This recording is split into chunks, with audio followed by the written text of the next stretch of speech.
Guys welcome back to many video. I hope सारे बढ़िया होंगे। सो गाइज़ आज की वीडियो में हम अपनी बाइक का चेन गाइड जो रिप्लेस करने वाले हैं। फाइनली बहुत टाइम के बाद मुझे ये पार्ट मिल चुका है। मैं आपको पार्ट दिखाता हूँ पहले। सो गाइज़ ये रहा पार्ट। सो ये मैंने एक गूगल पे एक ऑनलाइन साइट थी, वहाँ से ऑर्डर किया। तो इसका प्राइस मुझे पड़ा 252 रुपीज़ का।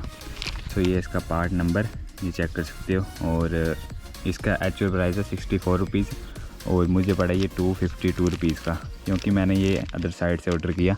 इधर मुझे कहीं भी सर्विस सेंटर पे नहीं मिला। 5 मंथ हो गए ढूंढते ढूंढते। सो फाइनली मुझे फिर उधर से मंगवाना पड़ा। ये बहुत कॉस्टली पड़ा। सो इनकी थोड़ी सी भाई पार्ट्स की इशू रहता है, ये मिलते नहीं है यार, ये बहुत दिक्कत है। सो चलो आज इसको इंस्टॉल करेंगे। सो पहले मैं सबको ओपन करता हूँ, पहले दिखाता हूँ कि इशू क्या था इसमें। सो गाइस अभी मैंने साइड का पैनल उतार दिया इसका। सो अभी इसका पार्ट जो होता है वो कुछ इस तरह पे यहाँ पे नीचे होता है, ये देख सकते हो आप। ये है इसका पार्ट, ये वाला पार्ट चेंज करेंगे। सो हो कह रहा था कि ये चेन डिसबैलेंस हो रही थी, पहले इस पार्ट पे रहती है चेन और फिर ये पार्ट घिस चुका है। तो अभी चेन पूरी इस साइड इसके साथ टच हो रही है, साउंड क्रिएट कर रही है। सो इसको चेंज करते हैं अभी। और ये है वो पार्ट, मैं आपको दिखाता हूँ। सो गाइस ये है चेन गाइड। सो अभी इसको निकालने के लिए हमें पहले ये फुट रेस्ट असेंबली जो है इसको डिसमेंटल करना पड़ेगा। सो इसको डिसमेंटल करने के लिए एक ये स्क्रू, इसको निकालने के लिए 17 mm का स्पैनर लगेगा और इसको निकालेंगे। और एक एलन की लगेगी जो इस नट को निकालने के लिए। सो इसको निकालता हूँ पहले बाहर और फिर दिखाता हूँ आपको।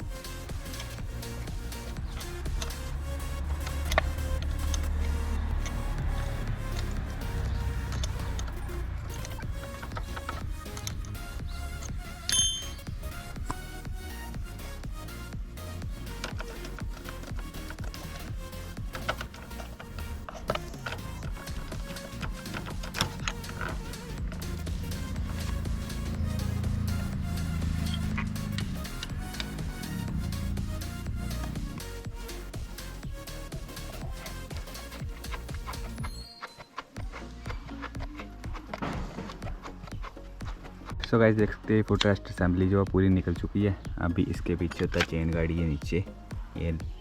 सो इसको निकालने के लिए अभी हमें चाहिए 10 नंबर का स्पैनर। सो इसको निकालता हूँ फिर दिखाता हूँ आपको दोनों में फ़र्क चेन गाइड में कैसे लग रहे हैं।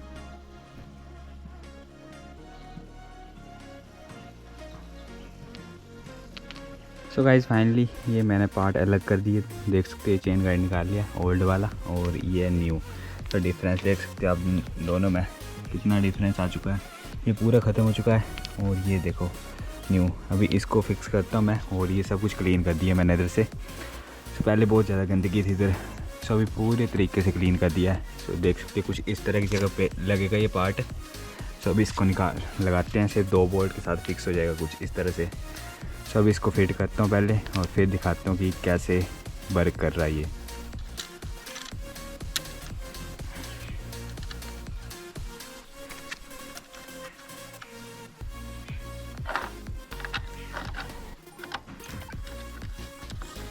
So guys finally foot rest assembly मैंने फिर से लगा दी है। सो एक तो इधर बैकग्राउंड में शोर बहुत ज़्यादा होता है, इग्नोर करना। सो मैंने ये वापस से लगा दी हैं। सो अभी नट्स को टाइट करता हूँ और फिर आपको दिखाता हूँ कि कैसा काम कर रहा है, अब प्रॉब्लम सॉल्व हुई है कि नहीं। सो गाइस पूरी असेंबली मैंने फिर से वापस से लगा दी है। और ये देखो भाई इधर से तार कट हो गई यार। सो इसके ऊपर कुछ लगाना पड़ेगा मुझे। सो अभी बाइक को स्टार्ट करता हूँ और चेन रोटेट करते हैं और फिर देखते हैं क्या रिज़ल्ट रहते हैं इसके। तो गाइस देख सकते हो बाइक स्टार्ट हो चुकी है। तो अभी इतनी नॉइज़ नहीं आ रही चेन की। तो ये देखो यहाँ स्टैंड नहीं नीचे कर सकता।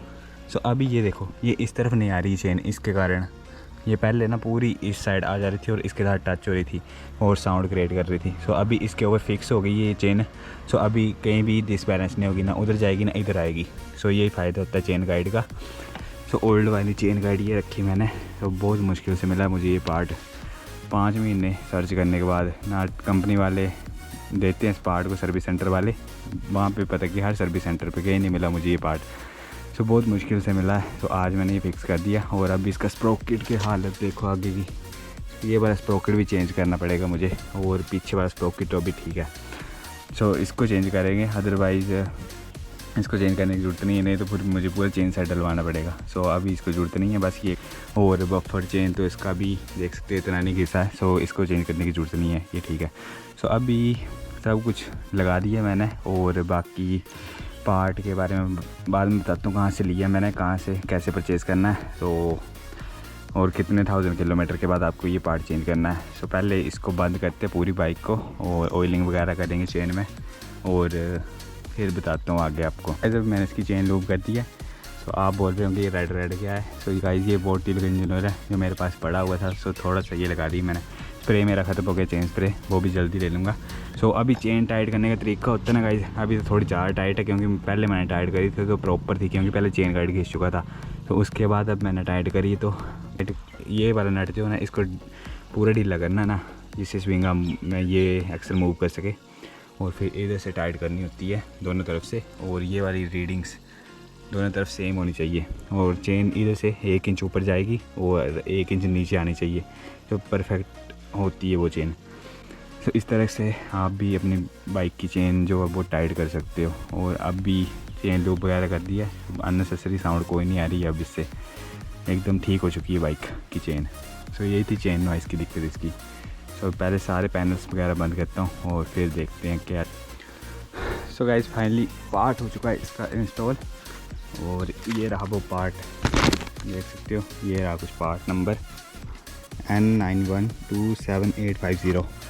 सो गाइस इस छोटे से पार्ट की वजह से इतनी ज़्यादा दिक्कत हो रही थी इसकी चेन में। सो देखो अभी चेन पूरी एकदम सेट हो चुकी है, ना कहीं भी नहीं हिल रही, ना इस तरफ जा रही ना इस तरफ जा रही है। सो पहले इसकी वजह से इतनी ज़्यादा दिक्कत हो रही थी, इतनी ज़्यादा नॉइज़ आ रही थी ना। सो अभी शाम को इसको चला के देखूँगा क्या इसकी परफॉर्मेंस रहती है, और नॉइज़ ठीक हुई है नहीं। ठीक तो हो गई होगी इसकी नॉइज़, बट फिर भी अगली वीडियो में आपको अपडेट दूंगा कि कैसी चल रही है बाइक।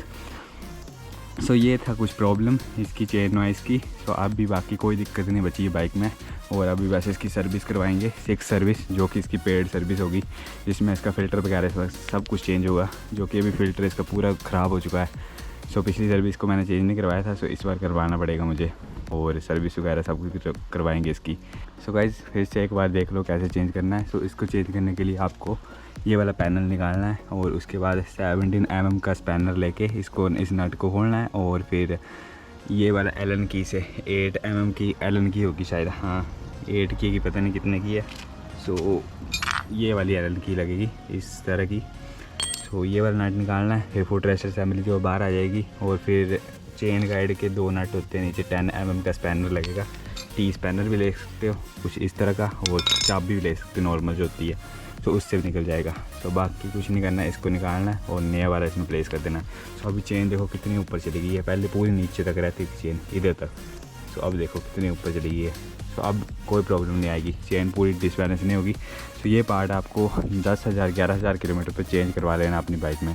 तो देखो ये तो ओवर हो चुका है, कितना घिस चुका है देख सकते हो, ये देखो कितना घिस चुका है, ये वाला पार्ट ख़त्म हो चुका है, उसके बाद भी घिस रहा था, कैसा हो चुका है ये पार्ट। तो फाइनली चेंज कर दिया आज 5-6 महीनों के बाद। सो सर्विस सेंटर में तो मिला नहीं मुझे कहीं भी, सो मैंने प्रोवाइड कर लिया। सो उस जहाँ से मैंने लिया उस साइट का लिंक मैं डिस्क्रिप्शन में दे दूँगा, आप भी परचेज़ कर सकते हो, और बस डिलीवरी चार्जेस पड़ेंगे, बाकी पार्ट का प्राइस उतना ही है। सो अगर आपको कहीं भी नहीं मिल रहा है तो आप उस साइट से जाके कोई भी पार्ट ऑर्डर कर सकते, टीवीएस का भी, किसी अदर बाइक्स का भी। सो गाइस अभी लूप वगैरह सब कुछ कर दिए मैंने। सो यही था कुछ आज की वीडियो में। अगर मेरे चैनल पे नहीं है तो चैनल को सब्सक्राइब, वीडियो को लाइक और शेयर ज़रूर कर देना। आई होप आपको वीडियो पसंद आई होगी और इन्फॉर्मेटिव वीडियो थी। सो ऐसी नॉलेजेबल वीडियोस और मोटो व्लॉग्स मेरे चैनल पे आते रहते हैं, और राइड्स पे भी जाते रहते हैं हम। सो सब कुछ इन्जॉयमेंट होती रहती है पूरी। सो गाइस इसी के साथ वीडियो करते हैं एंड मिलते हैं एक और नेक्स्ट वीडियो में। सो तब तक के लिए बाय गाइस। ये देखो हाथ भी काले हो गए सारे। सो बाय गाइस।